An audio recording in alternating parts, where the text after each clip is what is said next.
नमस्कार किसान भाइयों, आज हम लोग जानेंगे फल का साइज़ कैसे बड़ा करें और फूल ज़्यादा से ज़्यादा कैसे फूले यानी कि फूल की संख्या को कैसे बढ़ाएँ। तो कोई भी फसल हो आपका खीरा हो गया, आपका टमाटर हो गया, मिर्ची हो गया या तो और भी बहुत सारे ऐसे फसल हैं जो सब्ज़ी वर्ग के फसल हैं। उसमें क्या है फूल की संख्या ज़्यादा कैसे होगा और उसमें हम लोग जानेंगे फल की साइज़ किस प्रकार से और क क्या करने से फल की साइज़ बढ़ेगा। देखते हैं अपने आस-पास के जो किसान लोग होते हैं, कोई-कोई क्या है बहुत ज़्यादा मेहनत करते हैं। देखते होंगे बहुत ज़्यादा जो लोग स्प्रे वगैरह करता है या तो फिर टाइम-टाइम पर बढ़िया स्प्रे करता है और उन लोग जो टाइम को जानते रहता है और उन लोग स्प्रे करता रहता है, तो उन लोग का बगान में जाइएगा, उन लोग का खेत को देखिएगा, उन लोग का फसल को देखिएगा, मिर्चा हो, बैंगन हो, टमाटर हो या तो फिर और भी चीज़ हो, खीरा वगैरह हो, कोई भी हो, उन लोग का बहुत अच्छा फूलता है, बहुत अच्छा फूलता है, बहुत अच्छा फलता है, बहुत ज़्यादा उन लोग का उत्पादन होता है। उन लोग भला ही आप उन लोग 1 एकड़ में लगाया है, आपने 2 एकड़ पर लगाया है, आपने 5 एकड़ पर लगाया है, आपने 10 एकड़ पर लगाया है, लेकिन उनका बहुत अच्छा निकलता है, उन लोग का उत्पादन बहुत अच्छा होता है।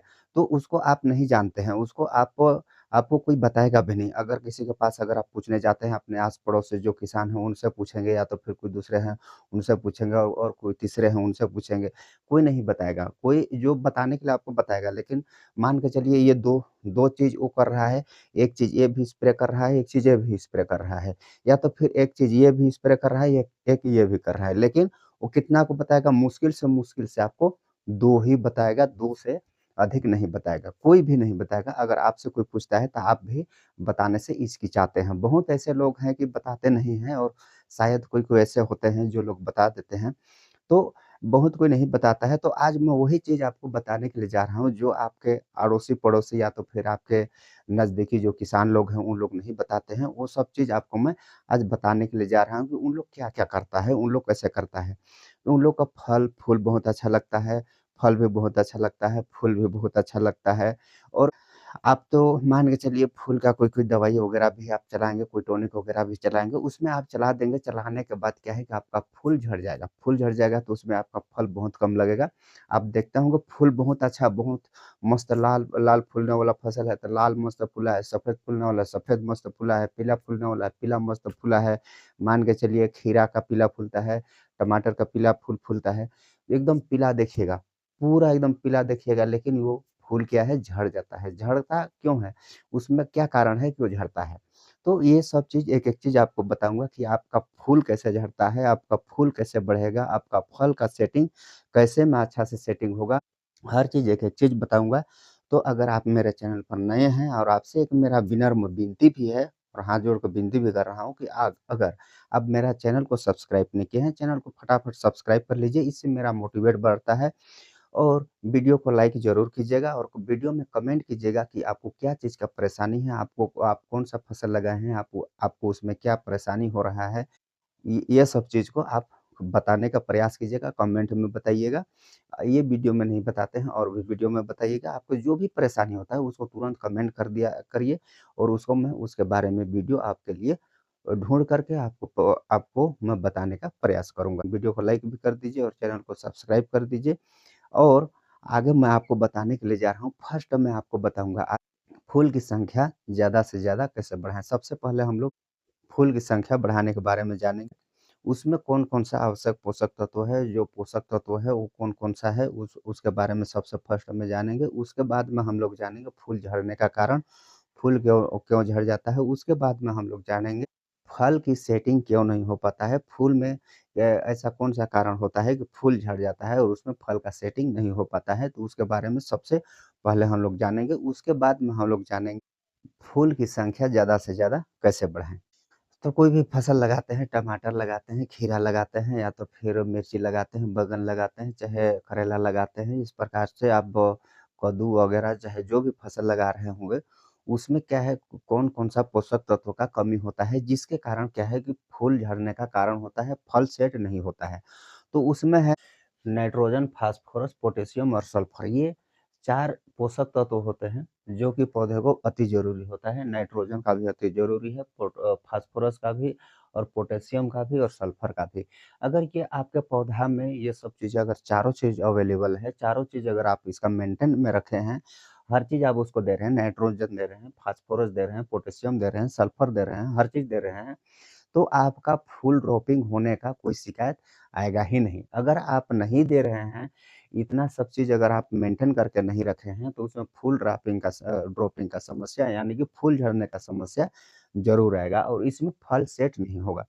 तो हम लोग इसको जानेंगे अब फूल किस-किस कारण से और झड़ता है, उसके बारे में जानेंगे। सबसे पहले तो हम लोग समझ गए कि फूल को आवश्यक पोषक तत्वों की कमी होने के कारण झड़ता है या तो फिर तापमान का कम ज़्यादा होने के कारण भी झड़ता है। क्या है 21 डिग्री से कम और 31 डिग्री सेल्सियस से ज़्यादा अगर तापमान होता है, तो इसमें फूल झड़ने का शिकायत बहुत ज़्यादा आता है।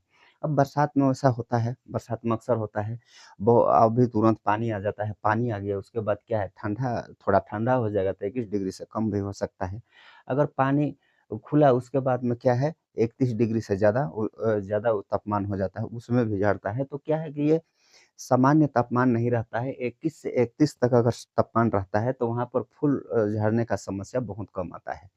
और एक समस्या और हो सकता है या तो फिर उसमें फंगस का अटैक हो सकता है, कोई फंगस वगैरह होगा जैसे कि आपका में early blight, late blight, bacterial blight इस प्रकार से कोई अगर उसमें समस्या होगा, तो उसके चलते भी फूल झड़ता है। और एक कारण होता है अधिक आप रासायनिक जो दवाई होती है उसका भी अगर आप छिड़काव करते हैं, जैसे कि कीटनाशक वगैरह हो गया, इसका आप छिड़काव करते हैं या तो फिर फंगिसाइड वगैरह होगा, इसका आप उपयोग ज़्यादा करते हैं, तो इसमें क्या है कि इसमें भी फूल झड़ने का समस्या रहता है। बहुत जगह ये देखने को मिला है। देखिए, जहाँ पर थ्रिप्स हो गया या तो फिर माइट्स हो गया, जो चूसने वाला कीट हो गया, चूसने वाला जो कीट है उसके लिए अलग दवाइयाँ लेते हैं और जो फल छेदक वगैरह है इसके लिए अलग दवाई लिया जाता है, इसके लिए अलग दवाई लिया जाता है।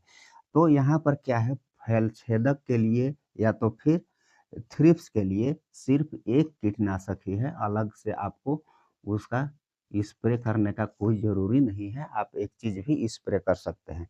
आपको अलग-अलग करने का कोई ज़रूरी नहीं है। अगर आप थ्रिप्स और फलछेदक अगर अलग-अलग दवाई लेते हैं और इसको एक ही में मिक्स करके भी इसका छिड़काव करते हैं, फिर भी एक ही काम करेगा, अलग-अलग इसका उपयोग करते हैं, फिर भी वही काम करेगा। अगर आप सिर्फ़ फलछेदक और थ्रिप्स का सिर्फ़ एक ही दवाई लेते हैं, मात्र एक दवाई अगर आप लेंगे, तो एक दवाई ही काम करेगा। तो इसको क्या है कि 1 दिन 2 दिन इसको क्या है बहुत जगह ऐसे होता है, मान के चलिए थ्रिप्स वाला 1 दिन चला दिए, फलछेदक वाला 1 दिन चला दिए, 1 दिन फंगिसाइड वाला चला दिए, 1 दिन टॉनिक वाला चला दिए। तो इसमें क्या होता है कि आप तो हफ्ता दिन आप तो दवाइयाँ चलाते रह गए, तो ऐसे में क्या है, आपका फूल झड़ने का समस्या आ सकता है। इसमें क्या है, रासायनिक दवाई का ज़्यादा प्रयोग हुआ है, इसलिए फूल झड़ने का शिकायत आता है। तो आपको क्या है कि बहुत लंबा दिन आपको चलाना नहीं है, आपको क्या है 1 दिन या तो फिर 2 दिन, 3 दिन, अधिक से अधिक ए 1-1 दिन आप छोड़-छोड़ के उसको चला सकते हैं। अब उसमें क्या है डेली आप उसी में दवाई छिड़कते रहते हैं, तो उसमें क्या है फूल झड़ने का समस्या ये बन जाता है। तो फूल इस कारण से झड़ता है। अगर आपका में अगर फूल झड़ने का इस प्रकार से ज़्यादा शिकायत होगा, अल्फा नेप्थाइल एसिटिक एसिड जो प्लानोफिक्स बायर कंपनी का है, प्लानोफिक्स दवाई का नाम है। इसको आप क्या है कि इसका छिड़काव कर सकते हैं, ये प्लानोफिक्स है। ये बायर कंपनी का आता है, इसको आप छिड़काव करके फुल ड्रॉपिंग की समस्या से आप छुटकारा पा सकते हैं। तो प्लानोफिक्स कर सकते हैं या तो फिर आपको जो बताया वो कारण सबसे ज़्यादा होता है और फिर भी आपका फूल झड़ने का शिकायत है और फिर भी नहीं रुक रहा है, तो आप प्लानोफिक्स का वो आप छिड़काव कर सकते हैं, उसमें आपका फूल झड़ने की समस्या रुक जाता है। और इसके बाद हम लोग बात करेंगे फूल की संख्या कैसे बढ़ाएँ और फल की सेटिंग किस प्रकार से होगा? फूल की संख्या अगर कैसे बढ़ाएँ और फल की सेटिंग किस प्रकार से होगा, तो उसके बारे में हम लोग 2 शब्द जान लेते हैं। तो देखिए फूल की संख्या बढ़ाने के लिए आपको क्या है, इसमें नाइट्रोजन, फास्फोरस और के पोटेशियम और सल्फर अगर ये चारों पोषक तत्वों को आप मेंटेन में रखना चाहते हैं, तो उसके लिए टॉनिक आता है। वो टॉनिक को आपको स्प्रे करना पड़ेगा और वो टॉनिक है, देखिए ये सिजेंटा कंपनी का आएगा, इसाबियोन नाम से आएगा। इसाबियोन ये सिजेंटा कंपनी का है, ठीक है? ये सिजेंटा कंपनी का है, इसको आपको छिड़काव करना है। इसको आप ले लीजिएगा 50 एमएल प्रति टंकी, यानी कि 500 एमएल प्रति एकड़। आप इसको 500 एमएल प्रति एकड़ लेंगे। इसाबियन जो सिजेंटा कंपनी का आता है, 500 एमएल प्रति एकड़ आप इसका छिड़काव कर सकते हैं। और इसके साथ में आपको क्या डालना है, 05234। इसमें क्या है, इसमें है फास्फोरस है 52% और पोटेशियम है इसमें 34%। फास्फोरस 52% और 34% इसमें पोटेशियम है। तो आपको इसाबियन के साथ आपको क्या करना है, 05234 आपको मिला करके आपको छिड़कना है। या तो फिर ये आपको इसाबियन नहीं मिलता है तो आप कोई दूसरा भी ले सकते हैं। इसमें आप ले सकते हैं होमोब्रासिनोलाइट, जो आपको डबल नाम से मिल जाएगा। ये गोदरेज कंपनी का है, ये डबल नाम से आपको मिल जाएगा। इसके साथ भी आपको क्या है, 05234 को आपको इसके साथ में भी आपको स्प्रे करना पड़ेगा, तो आपको बेहतर रिजल्ट मिल सकता है। या तो फिर आप सोच रहे होंगे कि इसका डोज है 200 एम प्रति एकड़, आप इसका स्प्रे कर सकते हैं। और दूसरा आपके लिए है, तीसरा नंबर में जो जिसको रखा हूँ, वो लेकर आया हूँ आपको बायोवीटा। ये पीआई कंपनी का आएगा आपको, पीआई कंपनी का है। ये समुद्री शैवाल से बना हुआ है, समुद्री शैवाल से बना हुआ है। ये बहुत अच्छा काम करता है, बहुत अच्छा, बहुत इसका ज़बरदस्त रिजल्ट है। तो बायोवीटा इसमें भी आपको क्या है, बायोवीटा आपको फर्स्ट दिन, या तो फिर बायोवीटा के साथ आप 05234, इसमें भी आपको 05234 का आपको छिड़काव करना पड़ेगा। प्लस इसमें क्या है, आपको अभी बरसात का टाइम होगा, तो बरसात में इसमें क्या है कि आपको एक चिप को मिला करके ही आपको स्प्रे करना पड़ेगा। तो ये 3 आपको दवाई बताए, ये टॉनिक को आप मिला करके अगर आप छिड़काव करते हैं तो इसमें आपका फल बहुत अच्छा सेट होगा, फल का साइज़ बड़ा होगा और फूल इसमें बहुत ज़्यादा लगेगा। अगर आपका हो सकता है आपका में अगर फूल झड़ने से संबंधित अगर और भी कोई परेशानी होगा, मान के चलिए कोई फंगस वगैरह का भी अगर कोई शिकायत होगा, तो इसमें क्या है, आप ले लीजिएगा एक रोको फंगिसाइड है, इसका आप पहले इसका छिड़काव करेंगे। सबसे पहले ये सब क्या है, एक टोनिक का छिड़काव करने से 1-2 दिन पहले अगर उसका छिड़काव करते हैं, मान के चलिए आप इसको 5 तारीख को आप इसका छिड़काव करते हैं, रोको का 5 तारीख को छिड़काव करते हैं, तो आप 7 तारीख को क्या है, टोनिक का आप छिड़काव कर सकते हैं। इसमें आपको बेहतर रिजल्ट मिलेगा, भरपूर रिजल्ट मिलेगा, बहुत अच्छा रिजल्ट मिलेगा, फिर बोलेंगे कि बहुत अच्छा आपने बताया। तो इस प्रकार से आप कर सकते हैं, ऐसे आप फुल ड्रॉपिंग यानी फूल झड़ने से या तो फिर फल की साइज बड़ा करने का आप ये दवाई आप इस्तेमाल करके बहुत अच्छा आपको रिजल्ट मिल सकता है। तो साथियों, आज के लिए इतना ही, फिर मिलते हैं किसी नेक्स्ट वीडियो में किसी नेक्स्ट टॉपिक के साथ। तब तक के लिए बाय, जय हिंद, जय भारत, जय जवान, जय किसान।